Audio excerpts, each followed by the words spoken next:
Assalamualaikum warahmatullahi wabarakatuh.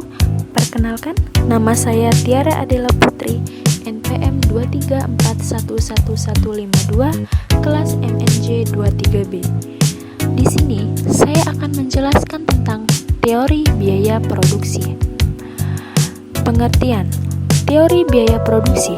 Biaya produksi adalah semua pengeluaran yang dilakukan oleh perusahaan untuk memperoleh faktor-faktor produksi dan bahan-bahan mentah yang akan digunakan untuk menciptakan barang-barang yang diproduksi perusahaan tersebut.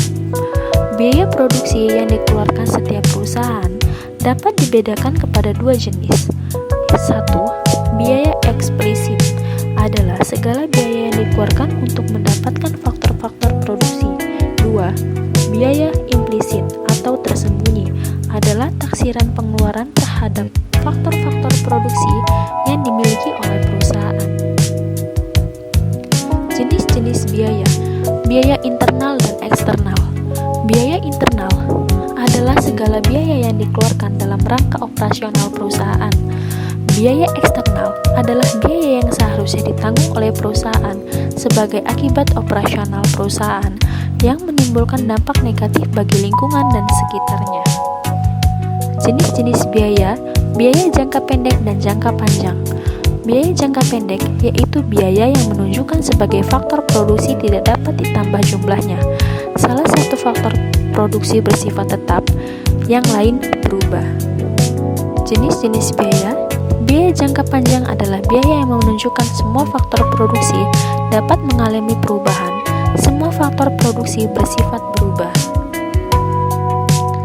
Beberapa pengertian biaya dalam jangka pendek. 1. Biaya total atau total cost. 2. Biaya tetap total atau total fixed cost. 3. Biaya berubah total atau total variable cost. 4. Biaya tetap rata-rata, average fixed cost. 5. Biaya berubah rata-rata atau average variable cost. 6. Biaya marginal atau marginal cost. Beberapa pengertian biaya produksi. Biaya tetap total atau TFC, keseluruhan biaya yang dikeluarkan untuk memperoleh faktor produksi yang tidak dapat diubah jumlahnya. Biaya yang jumlahnya tidak berubah. Ketika kuantitas output berubah, biaya berubah total atau TVC, keseluruhan biaya yang dikeluarkan untuk memperoleh faktor produksi yang dapat diubah jumlahnya. Biaya yang jumlahnya berubah ketika kuantitas output yang diproduksi berubah.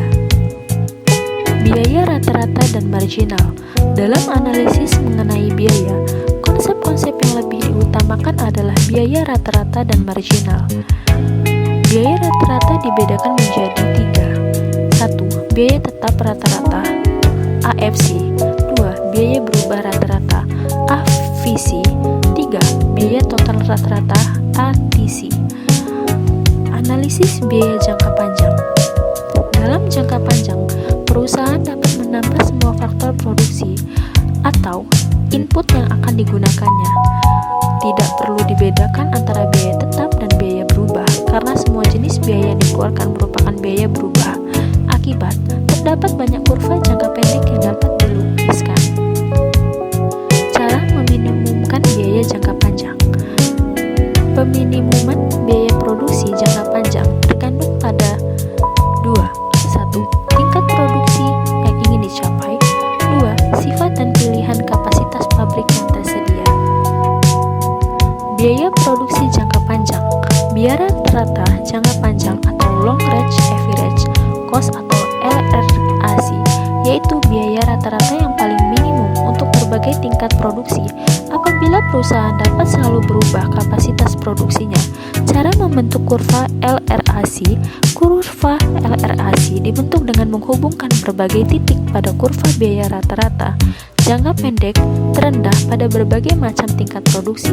Titik bersinggungan tersebut merupakan biaya produksi yang paling optimum atau minimum untuk berbagai tingkat produksi yang akan dicapai pengusaha dalam jangka panjang. Skala ekonomi dan tidak ekonomi. 1. Skala ekonomi. Skala Kegiatan jangka panjang dikatakan bersifat mencapai skala ekonomi apabila pertambahan produksi menyebabkan biaya produksi rata-rata menjadi semakin rendah. 2. Skala tidak ekonomi. Kegiatan memproduksi suatu perusahaan dikatakan mencapai skala tidak ekonomi apabila pertambahan produksi menyebabkan biaya produksi rata-rata menjadi semakin tinggi. Beberapa faktor yang menyebabkan skala ekonomis. 1. Spesialisasi faktor-faktor produksi. 2. Pengurangan harga bahan mentah dan kebutuhan produksi lain. 3. Memungkinkan produk sampingan diproduksi. 4. Perusahaan besar mendorong pengembangan kegiatan usaha di luar perusahaan yang berguna kepada perusahaan. Sekian video dari saya. Terima kasih.